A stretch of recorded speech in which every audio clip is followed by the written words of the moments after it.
Hi friends, welcome back. അപ്പോൾ ഇന്ന് 2 വാഴക്കൂമ്പ് കിട്ടിയിട്ടുണ്ട്. അപ്പോൾ ഇത് വെച്ച് നമുക്കൊരു തോരൻ ഉണ്ടാക്കി നോക്കാം കേട്ടോ. അപ്പോൾ ഇതാ ആദ്യം തന്നെ അതിൻ്റെ ബാക്ക് ഒന്ന് കട്ട് ചെയ്ത് കളയുക. അതിനുശേഷം അതിൻ്റെ മുകളിലുള്ള ആ ഒരു തൊലി അടർത്തി കളയുക. ഒരു 2-3 തൊലി അടർത്തി കളയുക. അങ്ങനെ ഇതാ 2 പേരുടെയും തൊലി അടർത്തി കളഞ്ഞിട്ടുണ്ട്. എന്നിട്ടൊന്ന് വാഷ് ചെയ്തെടുക്കണം.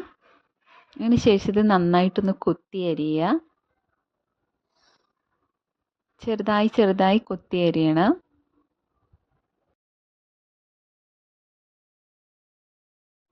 അപ്പോൾ ഇതാ 2 പേര് നന്നായിട്ടൊന്ന് കൊത്തി അരിഞ്ഞ് വെച്ചിട്ടുണ്ട്.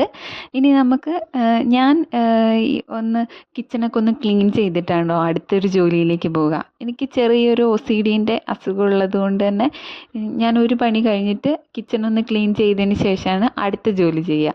ഭയങ്കര ടൈം എക്സ്പെൻസ് ആണ്, എന്നാലും എനിക്കങ്ങനെ ചെയ്യാനാട്ടോ ഇഷ്ടം. അതുകൊണ്ടാണ് ഞാൻ അങ്ങനെ ചെയ്യുന്നത്. പിന്നെ ഇത് അടുത്തതായിട്ട് നമ്മൾ ഒരു ചെറിയ ഒരു മുറി തേങ്ങ ചെറുതാണ് കേട്ടോ എടുത്തിട്ടുള്ളത്. അത് തിരുമ്മിയെടുക്കുകയാണ്. അപ്പോൾ അതിലേക്ക് ഞാൻ 3 പച്ചമുളക് എടുത്തിട്ടുണ്ട്, 5-6 ചെറിയ ഉള്ളി എടുത്തിട്ടുണ്ട്, 2 വെളുത്തുള്ളി എടുത്തിട്ടുണ്ട്. അപ്പോൾ ആദ്യം തന്നെ നമുക്കൊരു മിക്സീൻ്റെ ജാർ എടുത്തിട്ട് അതിലേക്ക് ഈ ചെറിയുള്ളി, പച്ചമുളക്, വെളുത്തുള്ളി ആദ്യം ഇട്ട് കൊടുക്കണം. എന്നിട്ട് ഇതാ അതിലേക്ക് ആ തേങ്ങയും കൂടി ഒന്ന് ഇട്ട് കൊടുത്തിട്ടുണ്ട്.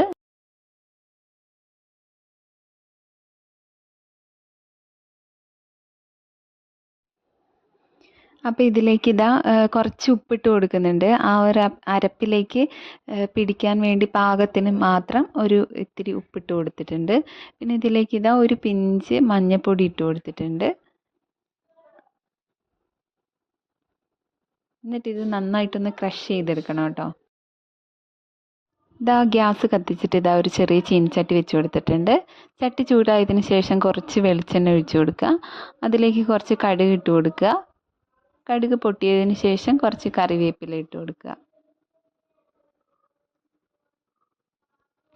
ഗ്യാസ് കുറച്ച് വെച്ചിട്ടുണ്ട്. അപ്പോൾ ഇതിലേക്ക് ഇതാ കറിവേപ്പില ഇട്ട് കൊടുത്തിട്ടുണ്ട്.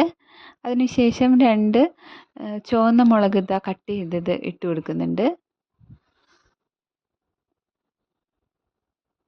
ഇത് നന്നായിട്ടൊന്ന് ചൂടായതിന് ശേഷം ഇതാ നമ്മൾ ക്രഷ് ചെയ്ത് വെച്ചിട്ടുള്ള ആ ഒരു അരപ്പുണ്ടല്ലോ, അത് ഇതിലേക്ക് ജസ്റ്റ് ഒന്ന് ഇട്ട് കൊടുക്കുക.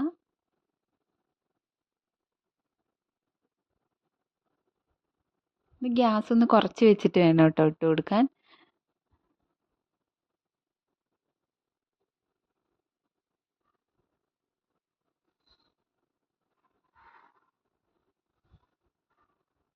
ശേഷം നന്നായിട്ടൊന്ന് ഇളക്കി കൊടുക്കുക.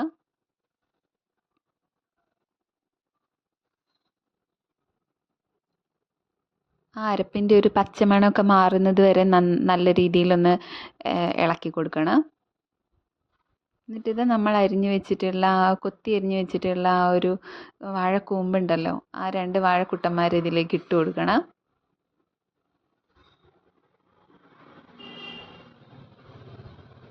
എന്നിട്ടിത് നന്നായിട്ടൊന്ന് ഇളക്കി കൊടുക്കണം കേട്ടോ. നന്നായിട്ട് ആ അരപ്പൊക്കെ പിടിക്കുന്നത് വരെ. അപ്പോൾ ഇത് പാകത്തിനുള്ള ഉപ്പ് ചേർത്ത് കൊടുക്കണം. നമ്മൾ നേരത്തെ അരപ്പിലേക്കുള്ള ഉപ്പ് മാത്രമേ ചേർത്തിട്ടുള്ളൂ. അതിനുശേഷം കുറച്ച് മഞ്ഞൾപ്പൊടി കൂടി ഇട്ട് കൊടുക്കണം. എന്നിട്ട് നന്നായിട്ടൊന്ന് ഇളക്കി കൊടുക്കുക. എല്ലാം ഒന്ന് മിക്സ് ആകുന്നത് വരെ നല്ല രീതിയിലൊന്ന് ഇളക്കി കൊടുക്കണം. എന്നിട്ട് ഇതുപോലെ ഒന്ന് തട്ടി പൊത്തി ഇങ്ങനെ വെച്ചിട്ട് ഒന്ന് മൂടി വെച്ച് കൊടുക്കണം. അപ്പോൾ ഇതാ ഒരു 6-7 മിനിറ്റ് വരെ നമുക്കൊന്ന് സിമ്മിലിട്ട് വേവിക്കാം. അതിൻ്റെ ഇടയിൽ ഒരു തവണ ഞാൻ ഇളക്കിയൊക്കെ നോക്കിയിട്ടുണ്ടായിരുന്നു. നമ്മൾ വെള്ളം ഒഴിച്ചിട്ടുണ്ടല്ലോ, അപ്പോൾ അതുകൊണ്ട് അടിയിൽ പിടിക്കുന്നുണ്ടോ എന്ന് അറിയാൻ വേണ്ടിയിട്ട്. അപ്പോൾ ഇതാ നമുക്ക് തുറന്ന് നോക്കാം. അപ്പോൾ നമ്മുടെ വാഴയ്ക്ക കൂമ്പ് തോരൻ ഇവിടെ റെഡി ആയിട്ടുണ്ട്. അപ്പോൾ നമുക്കൊന്ന് ഇളക്കി നോക്കാം. പിന്നെ ഞാൻ ഇതിൽ പറയാത്തൊരു കാര്യമുണ്ട് കേട്ടോ. ഏറ്റവും അവസാനം നമുക്ക് കുറച്ച് പച്ച വെളിച്ചെണ്ണ കൂടെ ഒന്ന് തൂകി കൊടുക്കാം, നമുക്കൊരു ടേസ്റ്റിന് വേണ്ടിയിട്ട്. അപ്പോൾ ഇത്രയേ ഉള്ളൂ. വീഡിയോ ഇഷ്ടപ്പെട്ടെങ്കിൽ ലൈക്ക് ചെയ്യണം, കമൻറ്റ് ചെയ്യണം, സബ്സ്ക്രൈബ് ചെയ്യണം.